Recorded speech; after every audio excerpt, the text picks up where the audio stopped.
Our regular city council meeting will now come to order. Please stand for the pledge of allegiance. I pledge allegiance to the flag of the United States of America and to the republic for which it stands, one nation, under God, indivisible, with liberty and justice for all. Good evening, honorable city council members, Mayor McCrate, to our city attorney, our deputy clerk, to our chief of staff, to the administrative staff here in the audience, and also to those of you who are visiting with us this evening, as well as those who are viewing tonight's broadcast via our YouTube live and broadcast channel. Welcome to the City of Romulus City Council regular meeting, and today's date is Monday, February 12, 2024. Members of the public wishing to participate in this meeting may do so under the public comment portion of the agenda. Please fill out a request to speak public comment card, which is located on the table in the back of the chambers, and hand it to the deputy clerk. And at this time, we will have roll call. Councilwoman Abdo. Here. Councilman Barden. Here. Councilwoman Roscoe. Here. Councilwoman Talley. Here. Councilman Wadsworth. Here. Councilwoman Williams. Here. And Councilman Wilson. Here. Mr. Chair, we have a quorum. Thank you. Tonight's regular council meeting agenda is as follows. Number 1, agenda, 2 minutes, 3 petitioner, 4 chairperson's report, 5 mayor's report, 6 clerk's report, 7 treasurer's report, 8 public comment, 9 unfinished business, 10 new business, 11 warrant, 12 communication, and number 13 adjournment. And a motion will be in order to accept the regular council meeting agenda as presented. So moved to accept the regular council meeting agenda as presented. Support. Been motioned by Ms. Talley, supported by Ms. Abdo, for approval of the agenda as presented. Ms. Talley, Yes. Ms. Abdo, Yes. Mr. Wilson, Yes. Mr. Wadsworth. Yes. Ms. Williams, Yes. Ms. Roscoe. Yes. Chair votes yes, motion approved. Thank you. Number 2, minutes. Agenda item 2A for approval are the minutes from the regular meeting held on Monday, February 5th, 2024 at 7:30 p.m. Motion will be in order. Mr. Chairman, I'm going to move for the approval of the minutes of the regular council meeting that was held on Monday, February the 5th. Support. Been motioned by Mr. Wadsworth, supported by Ms. Abdo, for minutes approval from our regular meeting held on Monday, February the 5th at 7:30. Mr. Wadsworth. Yes. Ms. Abdo, Yes. Ms. Talley, Yes. Mr. Wilson, Yes. Ms. Williams, Yes. Ms. Roscoe. Yes. Chair votes yes, motion approved. Agenda item 2B for approval are the minutes from the special meeting, executive session held on Monday, February 5th, 2024 at 6:45 p.m. to discuss an attorney opinion. Through the chair, Yes. so move for approval of the minutes from the special meeting executive session held on Monday, February 5th, 2024, to discuss an attorney opinion. Support. Been motioned by Ms. Abdo, supported by Mr. Wadsworth, for approval of the minutes from our special meeting, executive session held on Monday, February 5th at 6:45 to discuss attorney opinion. Ms. Abdo, Yes. Mr. Wadsworth. Yes. Ms. Talley, Yes. Excuse me, yes. Mr. Wilson, Yes. Ms. Roscoe, Yes. Ms. Williams. Yes. Chair votes yes, motion approved. Thank you. There are no petitioners on the agenda. It takes us to number 4, the chairperson's report. Thank you, Madam Clerk. There wasn't any special meeting tonight, and the chairperson has no report tonight. Mr. Chair, I'll make a motion to accept your report. I second that motion. It's been motioned by Ms. Roscoe, supported by Ms. Talley, for approval of the chairperson's report. Ms. Roscoe? Yes. Ms. Talley? Yes. Mr. Wilson? Yes. Mr. Wadsworth? Yes. Ms. Williams? Yes. Ms. Abdo? Yes. Chair votes yes, motion approved. Thank you. Thank you. Number 5 is the mayor's report. Good evening, City Clerk, Madam Clerk, Deputy Clerk, audience here today and also the audience at home. Before I get into action items on my report, I'd like to direct attention to the monitors where we have the all-knowing Ms. Tolliver for some messages of events in the community. Hello, I'm Vanessa Tolliver, and here are some events happening in Romulus. The Romulus Goodfellows will be hosting a bake sale this Tuesday, February 13th, and Wednesday, February 14th, in the lobby of City Hall. Enjoy some fresh baked treats for a donation of just $1 per item. The Romulus Arts Council is seeking 2D artists and photographers to submit high-quality images for a permanent outdoor public art installation in June 2024. This year's theme is Acts of Community Service Through Art. The top 30 artists will win cash prizes. The entry fee is $25 for 3 images, and the deadline to submit is April 15th. Please check out our website for more information. Registration is currently underway for Romulus Recreation Co-ed Youth T-ball and baseball. The cost is $100 per child and $50 for each additional child. The practices will begin April 15th, and the season will run from May 13th to June 21st. Visit the Recreation Department for registration. The annual Dog and Cat Inoculation will be held on Saturday, February 24th at the Romulus Department of Public Works located at 12600 Wayne Road. Pet owners can pay for dog license as well as dog and cat vaccinations. Fluff and Puff Pet Grooming will also be available to provide low-cost nail trimming. For more information, contact the Romulus Animal Shelter at 734-942-7591. And as a reminder, the city offices will be closed on Monday, February 19th for President's Day. Thanks, everyone. And remember to like and share us on Facebook and YouTube or visit our website for more information. And have yourself a great night. Thank you, Vanessa. One more announcement before my action items as well. We had the honor of swearing in 3 new firefighters last week in the city of Romulus, and it's been a priority of my administration to make sure we're supporting public safety, and I appreciate support of the council.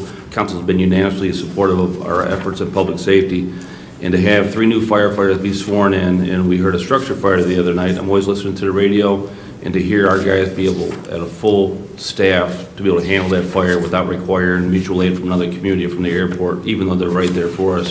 It was nice to hear our guys be able to handle it with their own people, and thank you to council for supporting our actions there with public safety and adding 3 new firefighters. So it's only going to increase, the quality of life in this community. So thank you very much. The first action item I have up here is reappointment for the Police, Fire, and Safety Commission.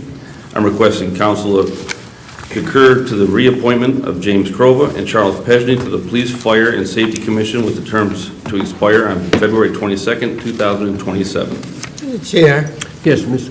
I'd like to Sally. make that motion to concur with administration and reappoint James Crova and Charles Pesney to the Police, Fire, and Safety Commission with terms to expire on February 22nd, 2027. Support. It's been motion by Ms. Talley, supported by Ms. Roscoe. Yes. For Police, Fire, and Safety Commission reappointments. Any discussion? Hearing none, roll call vote. Ms. Talley? Yes. Ms. Roscoe? Yes.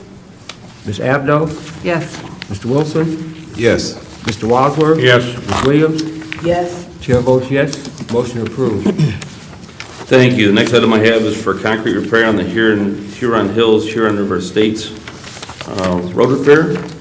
I concur with the recommendation of Roberto Scapitici, DPW Director, and Gary Harris, Purchasing Director, and respectfully request council award ITB 23-24-07 for the 2024 concrete repair program in Huron Hills and Huron River Estate subdivisions to the lowest, most responsive and responsible bidder, Hartwell Cement Company, in the amount of $758,755 plus a 10% contingency for a total of $834,630.50.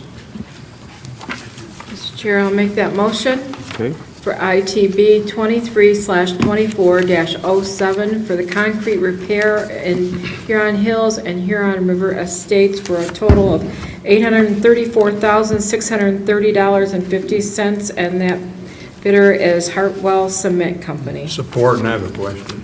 Been motioned by Ms. Roscoe, supported by Mr. Wadsworth.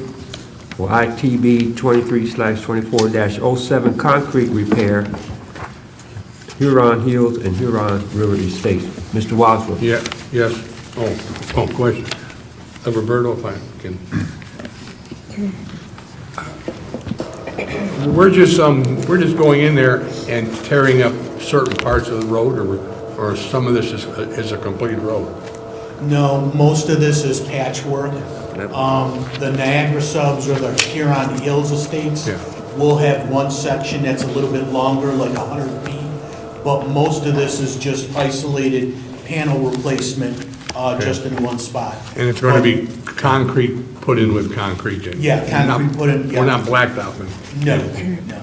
Okay, fine. Ms. Williams. How long do you think the project will for each sub?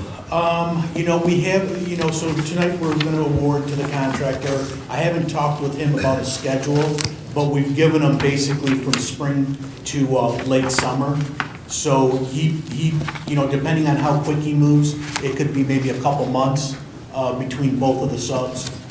Okay, fine. Thank you. It'll be done this construction season, though. It's well needed, well needed. Ms. Williams. Yes, through the chair, Mayor, the Niagara, is that a different subdivision? Is these two different subdivisions? Yes. One is the Huron River Estates off of Huron River Drive, and the other one is the Niagara subdivision over by Concord off of E-Course. Off of E-Course? Yes. Okay, I just wanted to make sure I was not familiar with Niagara being in the Huron States. Thank you. If there's no further discussion. Just quick question through the chair, please. Yes, Mr. Wilson. You said you're gonna patch the road up. I mean, there's all sorts of ways that you can probably repair the road, I'm sure. Asphalt, concrete, and some of those other elements. So we're gonna patch the road up using what method? Concrete removal. Concrete. So removal and replacement of concrete. Saw cutting the joints out of the original square, removing that out, and placing brand-new, deep-strength concrete. Okay, thank you.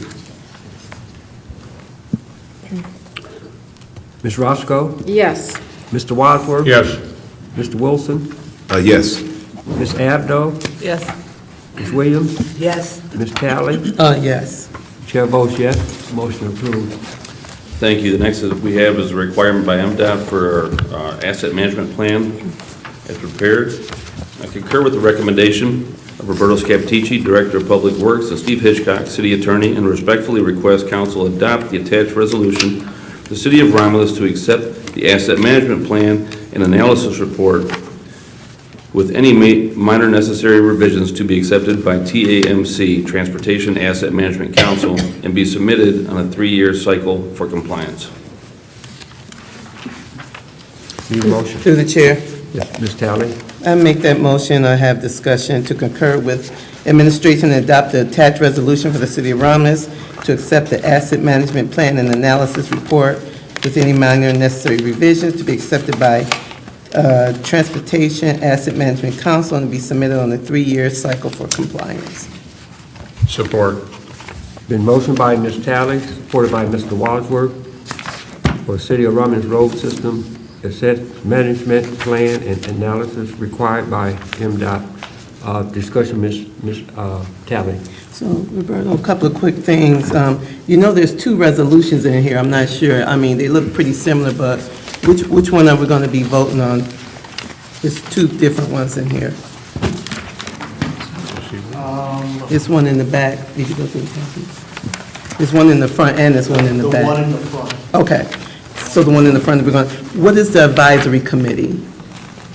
Who is that? Basically, what we have to do is we have to take input from the public. I take input from the council. There's been times where I've spoken with individuals out, our residents, regarding the types of fixes or the type of work, or that there's a street in need of repair. So, what MDOT wants to know is that we actually engage our public. Okay. We have public engagement, which we also do that during construction. So we have resident meetings, we talk about the projects. If there's something the public brings up, we address that in the contract. Okay. This is a good report. I just love this, reading this thing. And so let me ask you this. So one of the things I saw you guys have go, because it was very eye-opening, very illuminating. So my question is, you guys have set these goals to increase these PACER ratings. Are they realistic, I guess, with the funding we have, and then I don't know how our manpower is. Are they realistic in your eyes as far as achieving these goals? You know, we try to set lofty goals, but Okay. in some cases, we're shooting for the stars. But, you know, there's a couple charts in here, and I'm not going to go specifically to each one. But what you can see is that we're making slight upticks Yeah. in the trend of the condition of the road system. So even like tonight with the Huron River Estates Right. project we're bringing forward, we're going to go in there, we're not going to reconstruct all the roads because we just don't have the funding for it. Right. And we're trying not to put that on our residents as like a special assessment or anything else. But what we're trying to do is, for those particular subs, I'll give you an example, their PACER ratings of 3 or 4. They're fair Okay. to poor.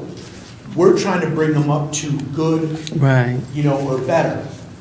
So it's just kind of the yin and yang between what's the demand and what's the funding availability. Right. Now, what right. MDOT wants to know is that we're good stewards of the funding they're giving us for the roads tax to begin with. Okay. This actual report is required every 3 years. Every 3 years. So they want to monitor how we're using our cash flow from Lansing. So they want to monitor it, but we can't, there's no way we can do get federal funding. It looks like it's got to be a very specific project for it to get federal funding. Well, you know, so there's different pots of money that Right. we've been able to acquire through the years, and actually just recently, with some of the mayor's initiatives, with some of our state and federal legislators, we have been lobbying for different roads that qualify in those buckets for Okay. reconstruction. You know, it's no secret that Smith Road between Merriman and Middle Belt is failed. That's a huge lift for the city. That's like a $8-9 million reconstruct. So Right. we're lobbying, you know, and the mayor's been doing a good job at advertising the need that the city has for additional funding. No, I know, he's been doing an amazing job with that. No, thank you, I appreciate it.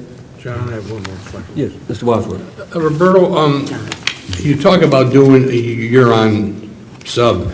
Well, what about in the back where Superior Wade is asphalt? Is that being addressed at all? We're looking at everything in the city. Okay. We have estimates for those roads. We're looking at, and the mayor has us looking at potentially bonding to see if we can afford a bond payment out of the roads fund. We're looking at all of our road system, and we're looking at what funding we have available to address the needs that we have. We have a lot of needs, Yeah. but not enough money. Well, I understand that. Yep. But I mean, if you look at Wade and Superior, it's been years since they've been touched over there at all. Okay. Thank you. We'll make our rounds to everybody. Thank you. Eventually, as time allows and funding allows. I just noticed up under the plan project, you have city major roads. I'm assuming North Line Road to Middlebelt Road to Inkster Road, and then Osgood Road to Wick Road to Huron Drive, and then Grant to Wayne Road. So my concern is, and I spoke with you on many occasions pertaining to Wayne Road, starting at Van Born, coming back, you know, up to Goddard, Wick Road. So when will that be included? Okay, so I want to separate, what this report Wayne talks County. about is some of the initiatives we have with city jurisdiction roads. So the 3 you mentioned, those belong to us, and we have funding buckets for those particular roads. Actually, the TIFA, the Tax Increment Finance Authority, is funding North Line Road. So again, takes the pressure off the roads department and puts it in the finance authority where they do have some available funding. Wayne Road happens to be Wayne County jurisdiction. We are lobbying them to resurface the road. We brought up the I-275 project and how Wayne Road was taking some north-south traffic because of that project. So they've been listening. They can't make any guarantees, but they hear the need that we're bringing up to them. And they say they're gonna look into it and see what they can resolve with that. Yeah, because I mean, it's been some years, over 10, maybe 15, 20 years, that's nothing been done to Wayne Road, from Van Born to the construction they just did at Ecorse and Wayne Road. But yet and still, that's one of the main roads. And that's a road that is traveled not only with just cars, but also those big 18-wheeler trucks. And so it definitely has to get attention. And I agree with you. I understand it's a Wayne County road. And so whoever, I know Al Hayes right now is our commissioner, but we're going to have to get really on top of them to make sure that because the governor pushed, her agenda was fix the roads. So let's make sure that she don't forget about us. Because I see too many communities getting some of the roads that's not even used as much as Wayne Road is used, and they're getting federal money and state money. And I understand, I was talking to one of the governor's people in her office, and they were saying that most of our money, road money, comes from Wayne County. I say this, if the mayor of Detroit can go around and go straight to the federal government, or either go straight to the state and get the money he's getting for Detroit, we need to learn from him, and we need to do the same thing, because we have too much traffic coming through our city because of that airport, and we're not getting the proper attention or the proper funding from those that should be helping us, as they are helping other communities. And so I say, let's stay on them, because it just seems like we're stepkids, and we're being ignored. And it shouldn't be on the backs of the taxpayers. We should get the same type of funding that the city of Wayne, the city of Inkster, Westland, and all the other communities are getting. We feel the same way. Okay, thank you. So, through the chair, please? Yes, Mr. Just Wilson. want to make a quick educational comment, if you will. And I sort of did a little digging here, but so the audience will understand just who is responsible for Michigan roads. The 3 levels of road jurisdiction in Michigan: state highways, county roads, city or village streets. State highways, Michigan Department of Transportation is responsible, and there's about 9,700 miles of roads in Michigan that fall up under that category, or 8%. Whereas the County Road Commission is responsible for the county roads, and there's about 89,300 miles in Michigan, which is about 74%. Then we get to the city and the villages. City and villages, about 21,108 miles, or about 18%. So I say that to say this: there's an awful lot of roads out there, awful lot of highways and streets. And at the end of the day, Michigan has the 8th largest public road system in the nation, the 6th largest local system, county, city, and village roads, the 3rd largest county road system, and the 28th largest state highway system. So saying that, people are definitely looking for money. They're looking for resources. They're looking for opportunities to sort of improve their streets in their communities. But obviously in Romulus, we have a lot of issues because we have a lot of the 18-wheelers that are sort of traversing our roads, and obviously it creates a lot of damage, especially when there's frost. I guess there's something called frost alert, where the 18-wheelers actually damage the roads when it's a certain temperature, and the weight of the trucks are so heavy that they crack and oftentimes severely damage our highways. So again, having said that, it's very important that we understand that the money that's out there, we've got to try and secure it. And I know Mayor McCray has been doing one heck of a job, because I had an opportunity to talk to Al Hayes earlier today, and he mentioned that Mayor McCray and his administration has sent several memos, quite a few memos as a matter of fact, and he was going to get me all of the information by the end of this week, because he said he owes it to this district, which he covers, District 11, to do the things that need to be done in order to make sure that our roads are definitely drivable. So he also indicated that he's talked to several of our council members. Don't need to call any names, but he says he's even had breakfast and lunch talking to several council members about the situation here in Romulus in terms of our roads. So he is involved, he is engaged. He's going to present some information by the end of the week, but he did say that he is working on some memos that have been presented to him by the mayor, I believe yourself as well, I believe you were mentioned as well, and that's a good thing. So to sort of hitchhike on Sister Virginia Williams, Councilwoman Williams. Yeah, keep the pressure on and do the things we need to do, and I think we can all come out feeling better about our efforts to make sure we improve the roads for our citizens here in Romulus. Thank you. Are there any other Yeah, discussion? through the chair, real quick, just real quick, Roberto. We were talking about the goals and what we're looking for. It says the city major network has 30% of its roads in good condition. The long-range goal for the city is to have 20% of roads in good condition. I think that may be a typo. So, and that's on page 33. So I'm not sure what that, but the other 2% just makes sense for where we're trying to get for fair condition and where we're trying to get with the poor condition. But I think that might be a typo for the roads in good condition on page 33. Did you see what I'm saying? Yeah, I will take that under advisement. Okay, I'd be curious what your goal is for that, if you can send me an email or something. Yeah, Okay, thank you. Yeah, thank you.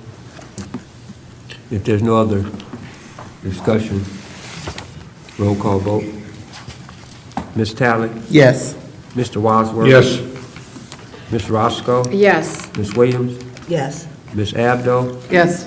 Mr. Wilson? Yes. Chair votes yes, motion approved. Thank you. And also in that report, I was encouraged by one, we've come a long way, and we all know we have a long way to go because we all travel our streets in the city. But it's the first time in a long time you've seen that Pacer rating come up a tick. A little bit, yeah. So hats off to Roberto and his team for being as creative as they can to stretch out those dollars as far as they can. And we're receiving calls right now from the federal level, and they want to know what our priorities were, if there's funding available. At the top of the list, the very top of the list is always our infrastructure and our streets. So we're going to continue to make that a priority. But any, elected officials that can reach out to Wayne County, let them know that that's our priority right now, Wayne Road. It's a full court press. I don't think it's a heavy lift for them, and we're hoping we get selected this year. We're going to keep pushing, even if we're not, we'll keep pushing forward next year. So definitely a priority. And hats off for Roberto and his team for doing all they can with the funding they do have for our neighborhood streets. Yes, thank you. And the chief of staff is the chief of staff for a reason. She corrected me. We swore in 5 firefighters the other day, so I apologize for that. And one of those firefighters was a female. So we have a young lady being a firefighter now, and that's great. So she's a role model for all the young ladies out there. Let them know that anybody can do that job. So, and that'll conclude our report for this evening. Thank you, Mayor. Number 6 is the clerk's report.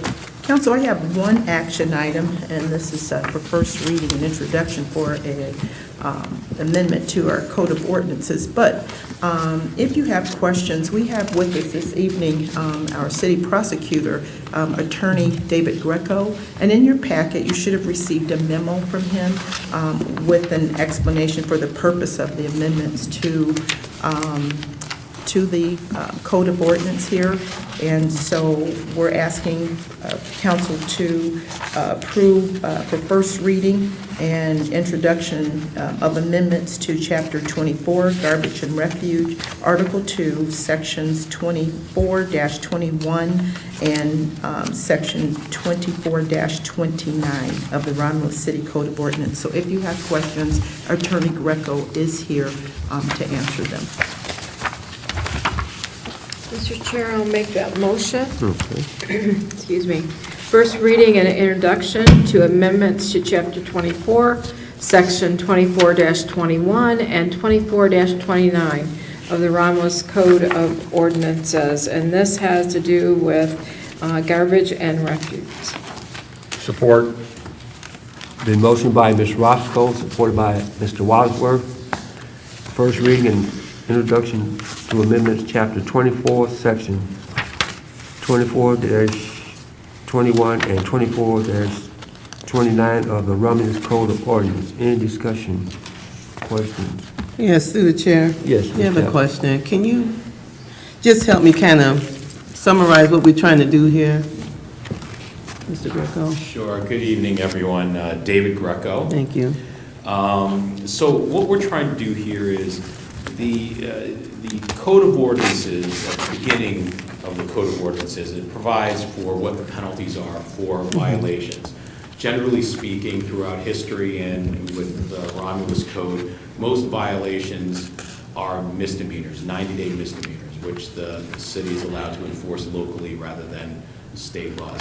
Now, one of the things that the state provides us with is the ability to make certain things what's called a municipal civil infraction, rather than a 90-day misdemeanor. So it takes at least initially, the jail element out of the matter, and so it's not a crime, it's what's called a civil infraction. For ordinance violations outside of the normal crimes like larceny, assault and battery, drunk driving, some of the things that we prosecute down here, most municipal enforcement is moving to municipal civil infractions because of the flexibility that it provides for enforcement. So for example, your entire zoning ordinance is a municipal civil infraction violation, okay? So what that means is there are no criminal penalties, and it's like a civil action for fines, but you have greater flexibility in how to enforce it through injunctions, enjoining people, court orders on what to do or not do. So you can, and the biggest issue that we're having with our litter, trash, and debris things is people not showing up.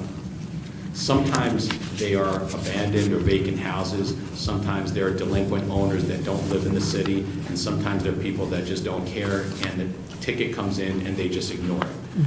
When they do ignore it, and right now it's a misdemeanor, when they ignore it, what it does is it goes into warrant status, just like you didn't show up for court if you're for a larceny or an assault and battery. And the courts, 34th District Court, all of the different courts have thousands and thousands of warrants for people that haven't shown up, right?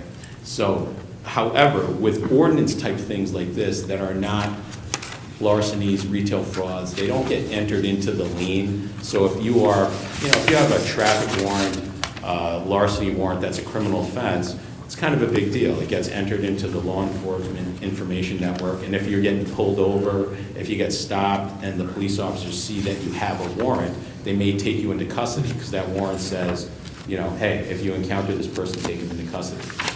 With ordinance misdemeanors, they don't go into the lien system because they're local ordinances and there is no corresponding state law for the state police to put it into the lien. So the warrant just kind of sits at the court, and it would be possible, for example, if we know where someone is, to talk to the police officers and say, oh, let's go to their house and let's pick them up and bring them into court. But it's usually for, again, we're talking about property type cases and violations for junk and debris. Now, the biggest thing that this does for us, that this change for this municipal civil infraction change, is for the no-shows.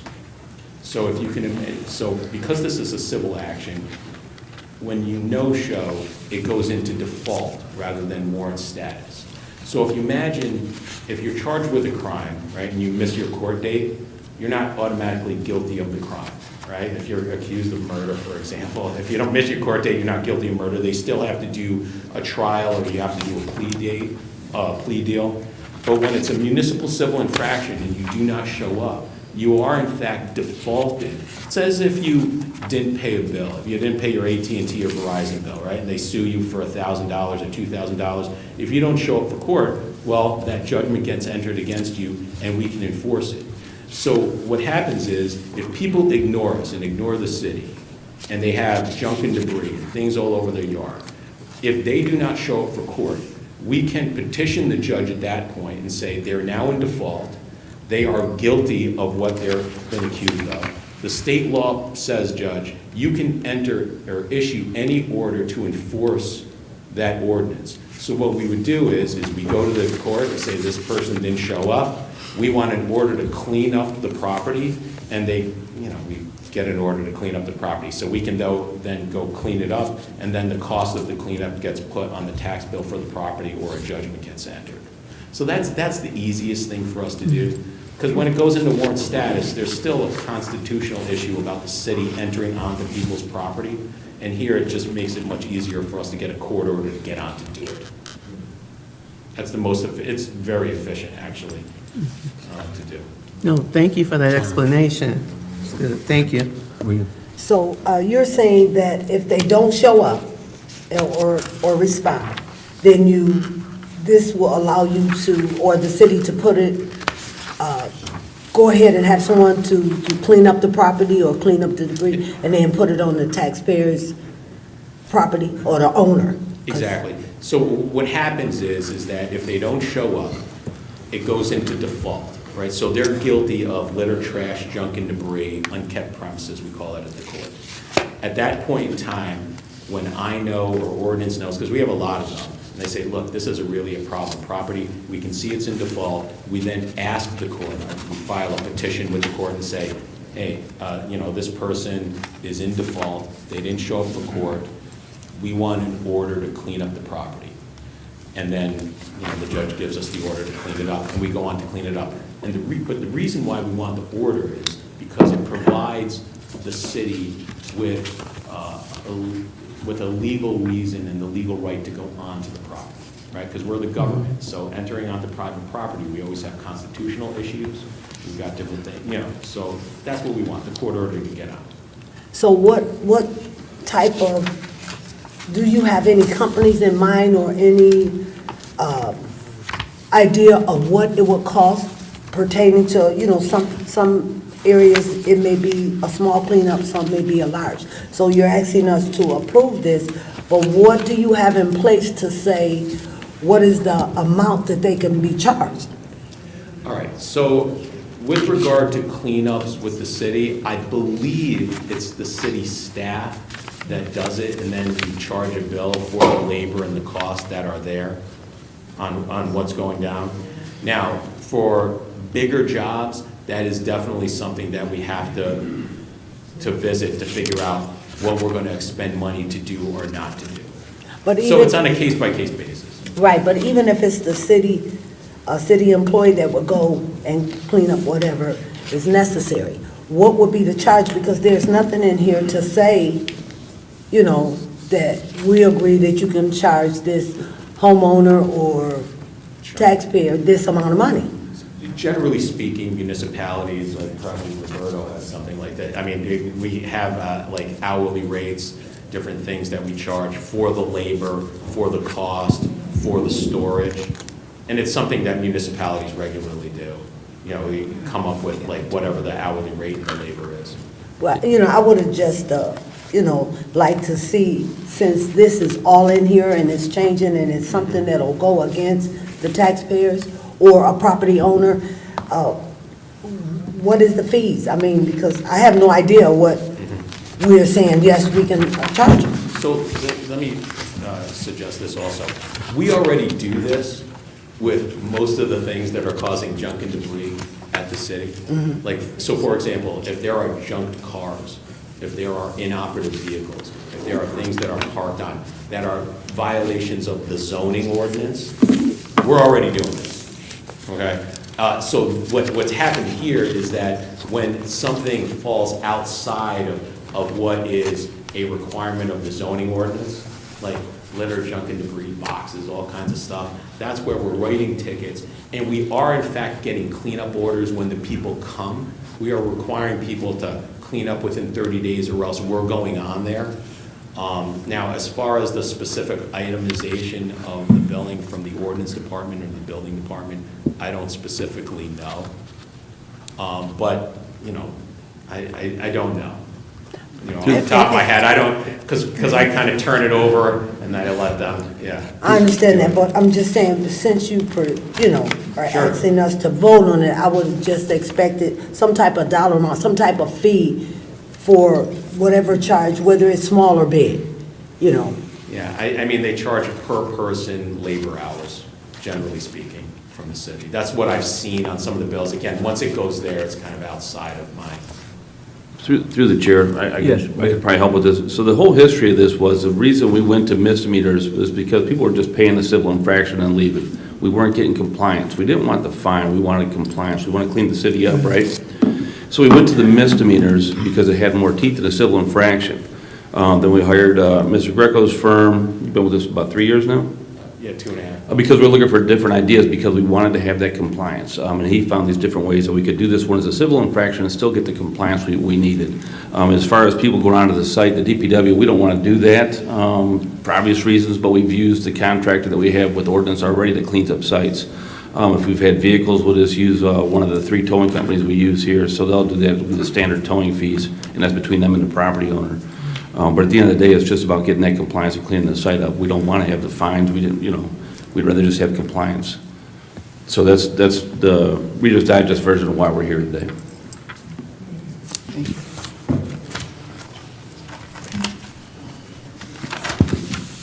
So for the second reading, we can bring a copy of the bid documents and the costs that we have out there, so you'll know for the second reading if you'd like.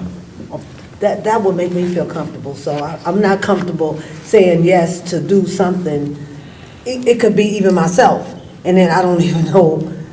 Well, these are people that are flouting the city. They're getting warnings from the ordinance department, visits from the ordinance department.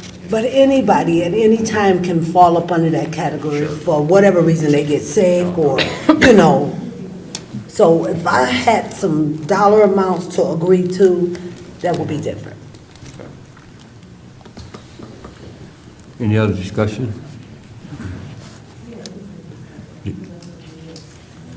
Yeah, there should be invoices available, yeah. Any other discussion from council? John? Ms. Roscoe? So they're given warnings before anything happens as far as like anything else we do. Their doors tagged, their letters sent out, so on and so forth before it gets to this point.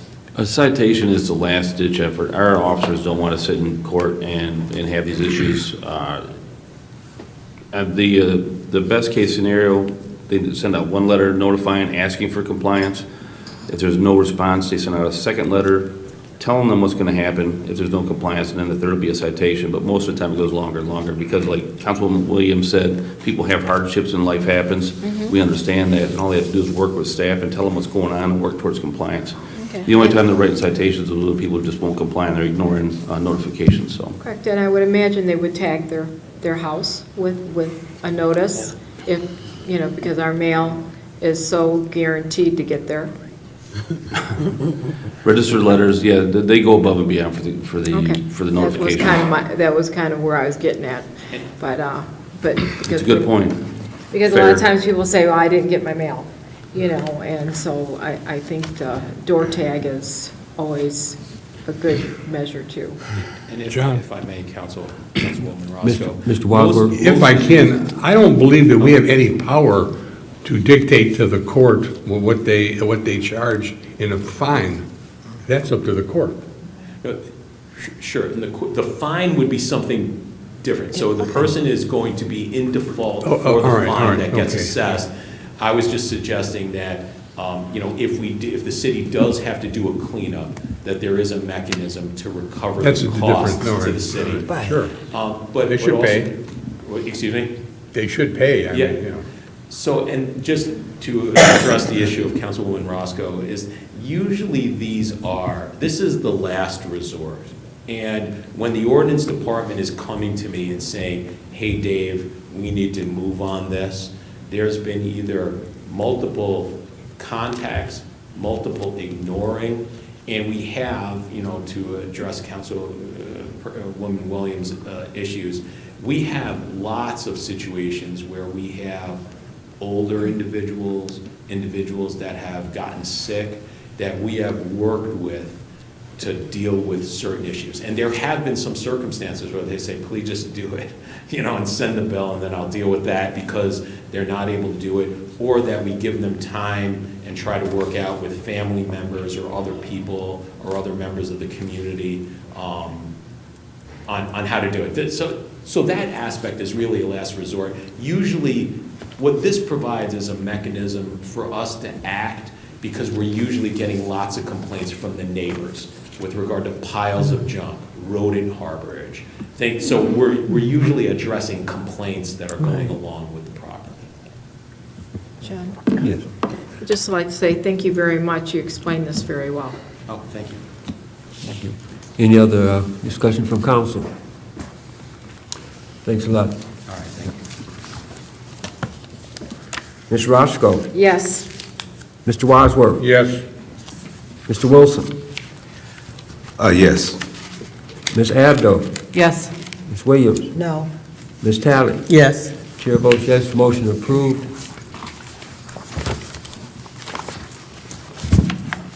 Thank you, council. That can, also on the agenda, just for your information, we have the Planning Commission, their end-of-the-year report for 2023. That's just for your information to have. They provided that for you.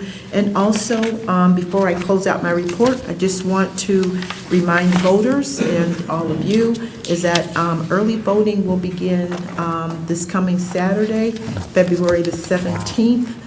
Through Sunday, February the 25th. The polls will open at 8 o'clock and close at 4. It will be at our old 34th District Court building. So if you're in the area, you want to come and look and see next week while we're open, you're welcome to do so. And again, the early voting is open. It's for all 12 precincts. Doesn't matter which precinct that you are assigned to here in Romulus. So all 12 precincts. So if you're busy on election day or if you don't want to vote an absentee ballot, you can come to our early voting site beginning this Saturday, February 17th through February the 25th. Also, I want to just remind voters or just residents that are watching is that the deadline to register to vote by mail or online or at the Secretary of State's office in order to participate in the February election, today was the deadline. So beginning tomorrow, you can still register to vote, but you'll have to come to the clerk's office with proof of residency in order to register to vote. So if you're going to register online, we'll send you a notice saying you're going to have to come see us in person in order to do that, if you want to participate in this, in the February 27th election. And also, just a reminder, we've sent out letters to residents who have not made their ballot type selection. This is a presidential primary election, and so voters must select the actual ballot type in order for us to send them the correct ballot. So you'll probably be getting another, we've already sent out 2 letters asking those voters who we haven't received a response from. You'll be sending out a text message as well as a phone call. That's part of the new election law here. So we're going to reach out to all the voters and those that have requested an absentee ballot to please comply with if you want to participate in this election. And if you decide, never mind, I don't want to vote absentee, you can still on election day or our early voting period, during our early voting period. And with that will conclude the clerk's report. Madam Clerk? Yes. Go ahead. Yes. I just wanted to speak up under item B for your information. This is the first time I've seen it. I might have overlooked it in years before, but I would just like to thank the city planner for this end of the year report, giving us all the different companies that have requests to put in applications or plan sites for reviews to come to our city. Will this be posted on the city website that the residents can have access to this also? I guess I would have to ask our chief of staff. I believe it is, yes. Okay. Okay. This is really good because now you know who's putting in applications, who's coming, and so I really appreciate it. So please let the planner know and the planning department, including you, Ms. Roscoe, thank you for this report. And it is, Councilman Williams, it is currently posted, in the packets. Okay. As the packets are posted online, available to our residents. So we'll make sure we talk to our city planner. And so I think it's pretty good. It's Thank a you. nice Yeah, report. it is. Ms. Roscoe, did you have something? A couple comments about early voting. Yes. So the old courthouse, just in being that all 12 precincts get to go there, and anyone that's not familiar with the courthouse, it usually is a good thing, but it's south of the complex here at City Hall. Right. And south of Wayne and Goddard on Wayne Road. But also, you mentioned you can come early voting while we're open. would you like to explain exactly when we're going to be open to be able to do that, as far as time-wise? And you said, I thought I mentioned that. and you said it's going to be on Saturday. No, you said while we're open, Oh, but I'm sorry, time-wise. I'm sorry, the time, my apologies. Especially for the Saturdays. Right. I mean, I would imagine, City Hall's open from 8 to 4, Monday through Friday. So the Saturday. hours, right, so the hours are 8 to 4 o'clock, Monday through, for all 9 days that we're open, that's what we're required by law, to be Okay. open from 8 a.m. to 4 o'clock p.m. So probably, we could extend the time, but this is our first time, this is launching this, and, we're trying to make sure with best practices, keep it simple, following that philosophy there. And so with this will probably be a very low voter turnout, but still, we want to make sure we're crossing the Ts and dotting the Is with our early voting. So for all 9 days, it'll be from 8 o'clock a.m. to 4 o'clock p.m. Okay. I was mainly concerned with the Saturday time. Yep, the Saturday, yep, thank you. Thank you. Sorry. Through the chair, real quick. Yes, Ms. We was Talley. talking about this Planning Commission year in report. Would like to make a request. This has been brought up before. I want to bring it up again. We have liaisons on our council. We have Ms. Abdo, we have Celeste.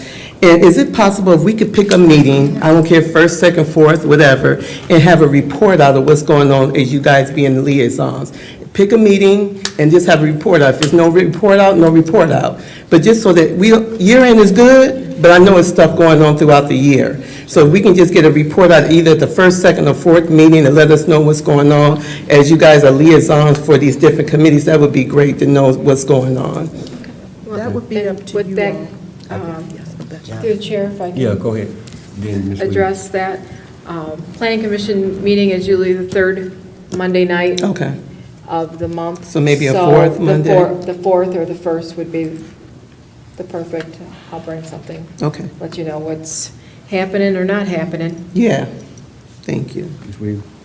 And I would just like to say, I'm okay with the planner, the city planner, emailing it to me or posting it, because it's just not about the council. I'm concerned that the residents are aware of what's, coming to the city, or, who's putting an application to come to our city, that they may have intentions on attending one of the planning commission meetings, but if they're not aware of who's putting in an application to do business in our city, how would they know or have the desire to come to the meeting? So my concern is that the planning director, Ms. Mays, continually make sure, if nobody else, make sure I know, and keep the residents abreast on the city website. Thank you. So through the chair, real quick, do we have to set up, can we just do it informally as far as having a report out meeting, or should it something that we need to vote on, or can we just do something informally? Oh, that's totally up, so looking at me. It's up to the council. That's totally up to you, council, to decide how you want to go about that. It's at your discretion there. Yep, up to this body. So it's up to the council, like you said. We can discuss it another time, but. Okay, I just want to put this that's a on the good point. agenda. Yeah, Okay. It's a good point, yeah. Sounds good. Uh-huh. Thank you. Okay. Okay. Thank you, City Council. That concludes the clerk's report.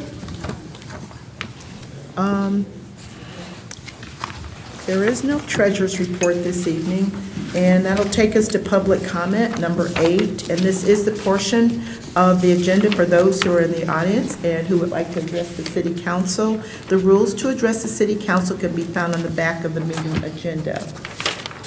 To address City Council, please raise your hand, and after being acknowledged by the chairperson, approach the podium and state your name. And please note that members of the public who submitted a public comment card will be called upon first.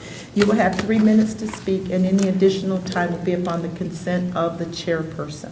So after the 3 minutes, just ask the chairperson, can you continue on if it's beyond the 3 minutes? Mr. Chair and City Council, we actually have one request, written request to speak. Okay. That's Mr. Tony Heimberger. Okay.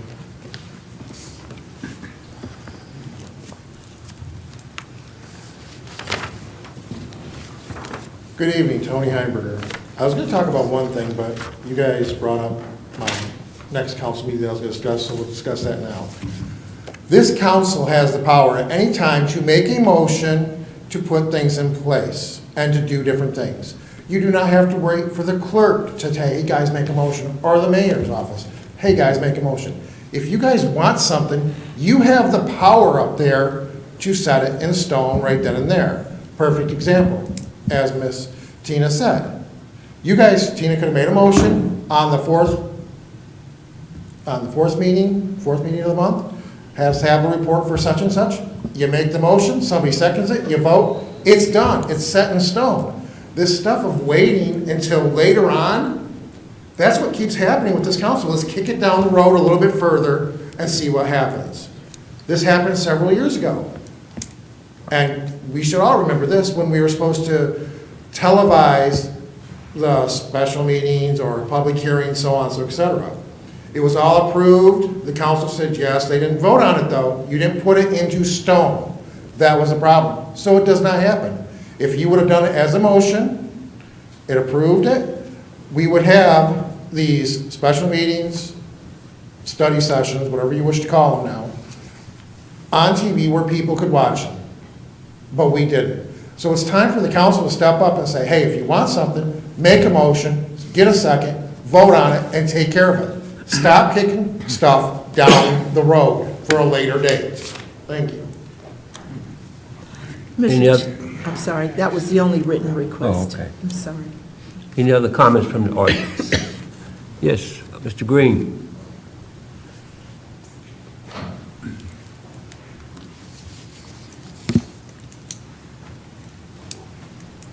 Darius Green, Junior Warden, St. John's Lodge, number 44.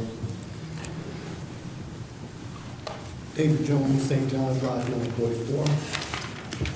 The Craftsman's Club of St. John's Lodge 44 is having our family and friends bowling fundraiser. It's Sunday, March the 10th from 4 to 8 p.m. at Walter's Bar in Romulus.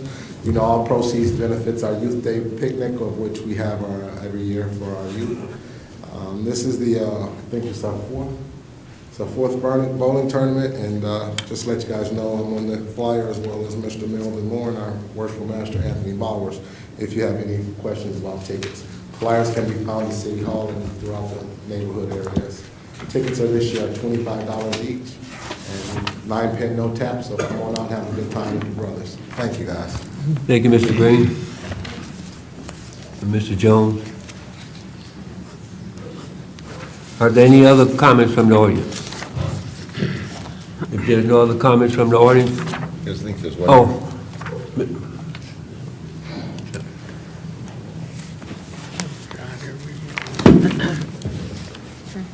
Good evening, Council. Steve Harmon, Big Steve Designs. One thing I do want to address was a bus stop put out in front of the shop. I would like for a trash can to be chained to the pole, because now every day I'm out there picking up garbage. People standing up there, they go to Jimmy John's, they go to Subway, Burger King, and when the bus comes, they're just dropping their trash out. So, you know, I don't want to have to go out there every day or every other day to pick up the trash. So I was just wondering, is that something that can be done? Yes, no, maybe. Through the chair, yeah, we can absolutely get something like that done, and that's always a concern with stops. We're working with SMART right now to make sure our bus stops have enclosures coming. That is the permitting process right now, as well as the trash receptacles. So, yeah, with those stops, which are a great asset to our residents and get people to the work, they've got to be maintained and taken care of. So, wasn't unaware that was going on. We can definitely get that taken care of. Okay. Thank you, Mr. Harmon. Okay.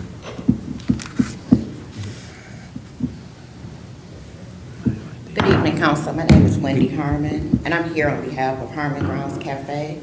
And I want to first thank all of you for your patience, for working with us, for being available to listen with the adjustments. This whole project started November 2019, and this was a pre-pandemic project.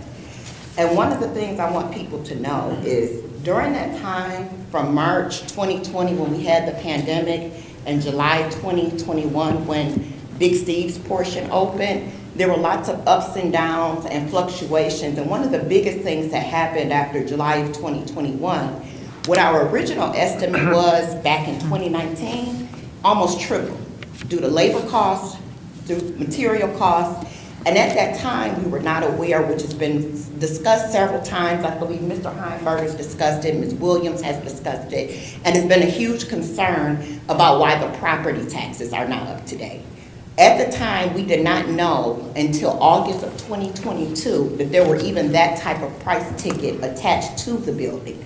So I want to just say that we're moving forward, we're progressing, we are still making payments to bring everything current, and we also lost our contractor in the midst of all this. He passed away right after we kind of got everything going, and one of the huge things that was a barrier was the heating and cooling. My plan review to start building out that cafe has been ready since October 2020. I paid a contractor almost $20,000, not a contractor, I'm sorry, our architect almost $20,000. It cost several thousand to get the plan review and get it approved. And I did not do all that work to continue to be at the topic of a discussion about removal from the building. So that coffee shop is not about me, it's here for the community, it's here for you. And I can say that I have been open from 6 a.m. to noon since December 11th through January 31st, when I had the last temporary permit expire. And I'm in the process of waiting on the plan review. With the exception of the mayor and Councilwoman Talley, not one of you have been over there to even, I could have given you a cup of coffee. I have the best specialty coffee in this state, and it's right in your backyard.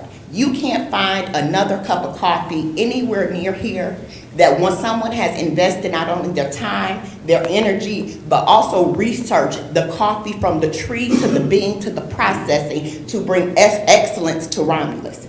So this is bigger than me, it's bigger than you, and I hope that the community can come together and embrace my mission, embrace my vision, and help this project complete. Thank you. Thank you. Thank you. And if I may, to go behind that, you know, everything that's been said, it's always been Big Steve's. May I continue? You can continue. So it's always been Big Steve Designs, Big Steve Designs. But when me and my wife signed the lease, we signed the lease for 3 businesses, not just one. And like she said, when we came in, we had a plan review, architect blueprints, everything drawn up. And with that being said, we could not move forward on the cafe or the hair salon without heating and cooling. Now, it was mentioned to me, by the attorney here, well, I thought you said you were going to install the heating and cooling. Why would I put a $100,000 system in a building that I'm leasing? I mean, the building had to be brought up to code. So with the building not being brought up to code for us to even occupy the west side of the building, you know, I've been leasing this entire building, and the west side is still unoccupied. And the heating unit the installation started, I want to say, September 13th, and it was finished October 18th. So that shut my motorcycle shop down for 6 consecutive weeks. I mean, I literally had to go in early every morning and move everything outside so they could run the ducts, and I couldn't do an oil change, nothing. I didn't make 1 cent for 6 weeks. And the type of work that I do for a living, that 6 weeks put me back 4 months because I build custom motorcycles. And when I initially got the building, I wanted to put a paint booth in the building, and I was told I couldn't because it was too close to the municipal complex. So I found somebody that I contracted outside of my shop to do my painting. So with me not being able to complete projects for an entire 6 weeks, all of my paint work got pushed to the end of the line. And I lost a lot of work. I lost a lot of work because I couldn't do it. And I also lost a lot of work just because of the rumors and everything that's going on. You know, I'm just tired of it. The bike world is huge. You know, the bike community is huge, but it's small. So when negativity gets out, it just spread like a forest fire. And I mean, I've had people that I had lined up and I had appointments to do work for, and I call them and say, hey, it's your appointment. And they like, man, I'm not even coming there. And I'm like, what's the problem? Like, bro, in this, you know, I mean, I can't say how they said it, but like, dude, you got people on the city council saying you stealing money and you fixing your building up. And that's not true. My reputation has been slandered, it has been ruined, it's on record it happened. If somebody came in here and said that they were told directly, and I don't want to keep beating a dead horse, but we would not be standing here, and I wouldn't be even having this conversation, and I can't put this on Mayor McCray, but if Burcroft would have did what they were supposed to do and put that heating and cooling system, instead of telling me after I signed the lease, it wasn't in the budget. You can't tell me something that's not in the budget after I signed the lease. And that's it, because I don't even want to carry this on anymore. It's just aggravating. Okay. And all you have to do is you got something to say. John, see, he's wrong. See? Yeah. Is there other comments? Ms. Harvey, what is your business hours? Yeah, is it 6? You just... The health department is behind on plan review, so I submitted the final plan review so I can have the cart operational on a regular basis to get the annual permit. So that's gonna take another few weeks. So for the month of February, we're opening at Artisan Reserves from 7 a.m. to 11 a.m., serving coffee. And then we have an evening hour of 5 p.m. to 9 p.m. And this week, we're gonna have karaoke. And then next week, it'll be an open mic series where they can do poetry or singing or whatever. So that'll be for the month of February. And we're looking to be back either the first or second week in Big Steve's building, serving in his lobby from 6 a.m. to noon. Okay. Thank you. John. I would like to address Mr. Harmon.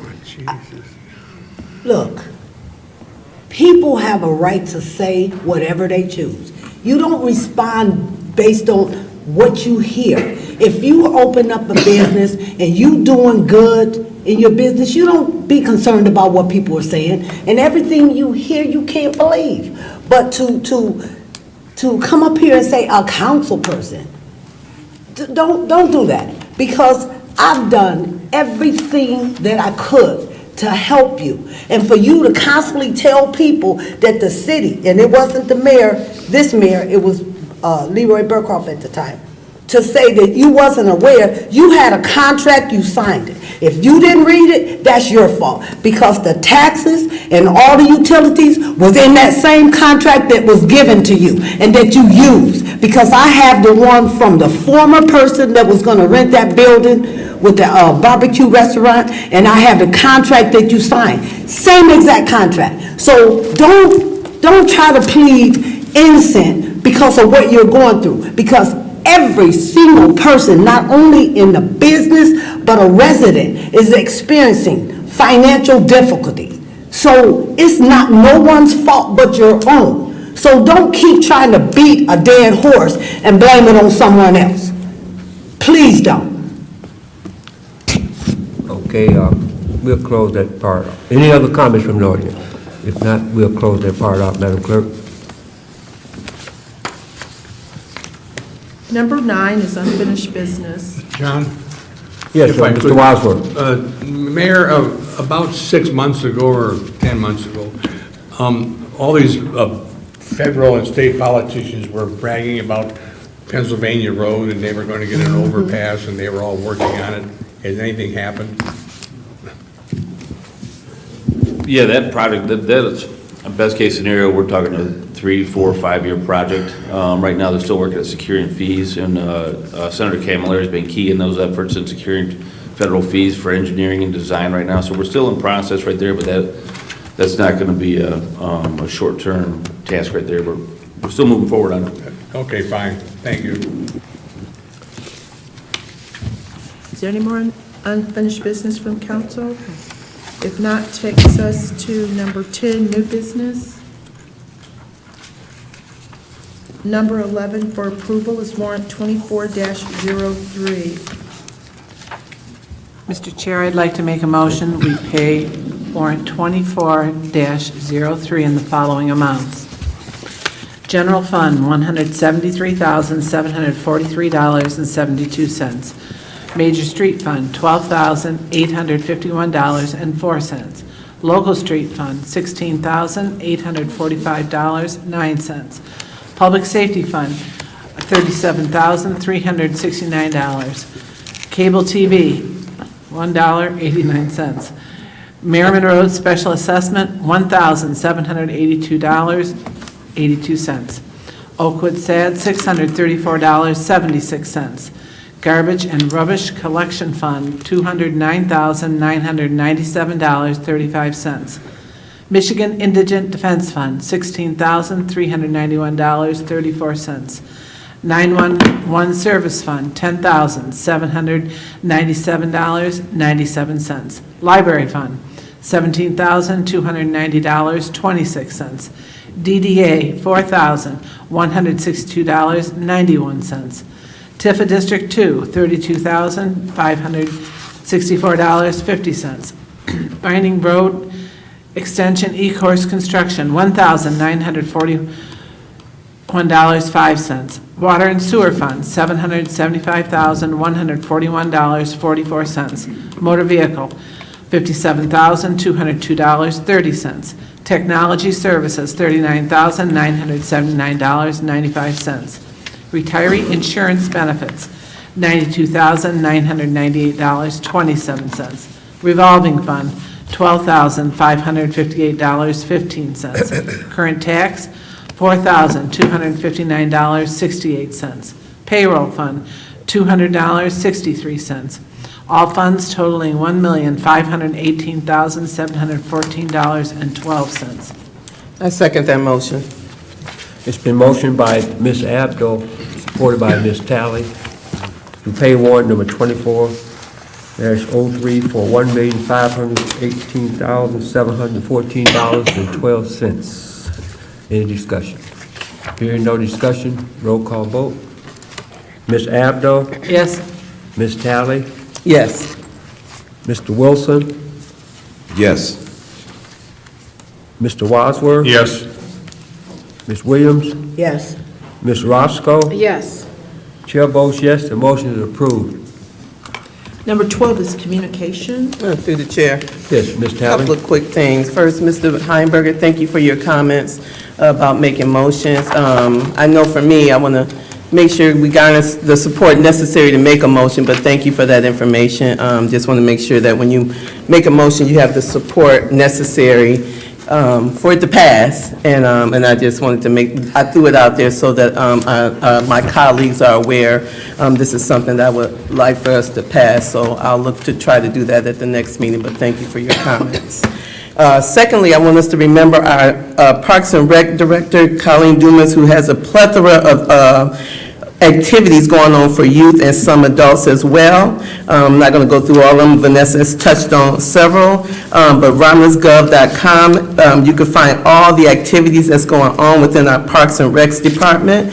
And not only that, you can also go to the RAC, where at her office across the counter is all the information. If you don't like to go online, go to the RAC and you will see all the information, flyers out there on her counter. So please check out these events for our kids and some things for adults. The Parks and Recs Department has got a lot of good things going on. So thank you, Colleen, for all her efforts. I want to make an announcement for the Friends of the Library. They are having a silent auction fundraiser on Saturday, March 9th, on 2024, from 5 p.m. to 7 p.m. at the library. So please go out and support the Friends of the Library for this silent auction fundraiser. Again, it's on Saturday, March 9th, from 5 to 7 at the library. Please support this initiative for our friends at the library. And lastly, I just want to shout out to our Romulus Post Office. I hope everybody is in agreement. I think we have an amazing Romulus Post Office. And I want to shout out to Laura at the Romulus Post Office. Every time I go on there, she gives the same type of service. It doesn't matter who, she's just the same all the way. And I think other people, I see her the most when I go into the post office. She didn't know who I was. She don't know I'm a city council person, nothing. I don't go in there announcing when I go. I just go. I just need to do my package. And she treats people the same across the board. So I just want to shout out to Laura for what she does, and she does a great job over at the Romulus Post Office, and I think they all do. I just know I deal with Laura a lot over there. So just want to shout out to our Romulus Post Office and to Laura over there as well. Thank you. Thank you. Through the chair? Yes, If I Mr. could, Wilson. please. Sure, just a quick comment. we are the city council of Romulus. We have the authority to congregate prior to a meeting before the public. Matter of fact, we have an obligation and a duty to actually sit down with one another and even determine what the agenda is going to look like. This is a city council meeting, and glad to have the mayor and the city attorney and chief of staff and the clerk and all of our great administrative staff folks here, but this is the Romulus City Council. So to the brother's point in the back, I believe it's Tony that made that remark, we need to probably do a better job of coming together behind the doors here in our little chambers and making sure, instead of in front of our public, make sure we got our ducks in a row when we come out here to present ourselves. So that was just a comment on my behalf. Thank you for your time. I'd comment on that, if you have 4 or more people, Right. that's a public meeting, you'd have to notice it. All right, I understand. So 4, we have 7 Quorum makes a people. quorum, so you I understand the get all quorum, meetings. I understand that. 3 people. But there are still some things that we can talk about. Well, okay, I yield, thank you. I would just like to say this, just to remind all residents out there about Forgotten Harvest from 10 to 12. We're there. 12 o'clock, if you're not in line, we have to cut the line off because we have to get out of the way of the school buses.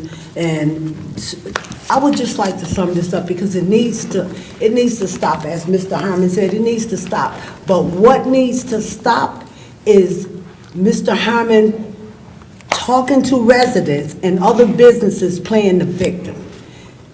No one in this city that I know of, and I've been here much longer than the both of you, have owed, excuse me, I'm not talking to you. Chairman, let's move on. No. I have the floor, Wadsworth.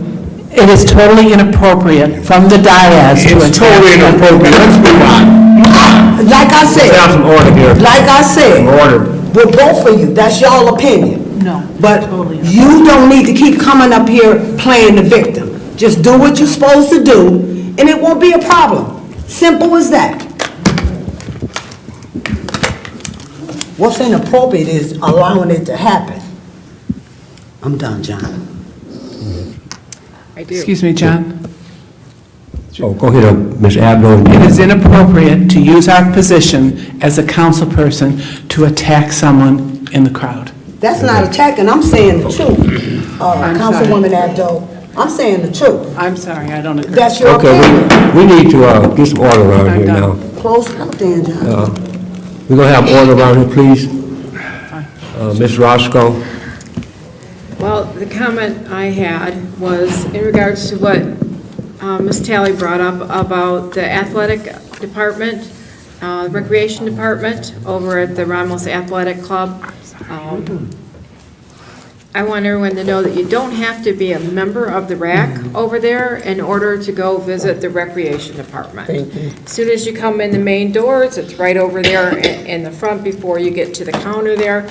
And you don't have to be a member to go there to go get information, to sign your children up or your adults up for whatever the Romulus Recreation has going on. It's open to the public anytime. You do not need to be a member of the Romulus Athletic Club in order to do that. Thank you for that clarification. Thank you, Ms. Roscoe. Any other? Okay, if there are no more communications, If there's no more communication from council, number 13 is adjournment, and the time is 8:52. So moved. Support. it's been motioned by Mr. Wadsworth, supported by Ms. Roscoe for adjournment. Mr. Wadsworth, Yes. Ms. Roscoe, Yes. Ms. Williams, Yes.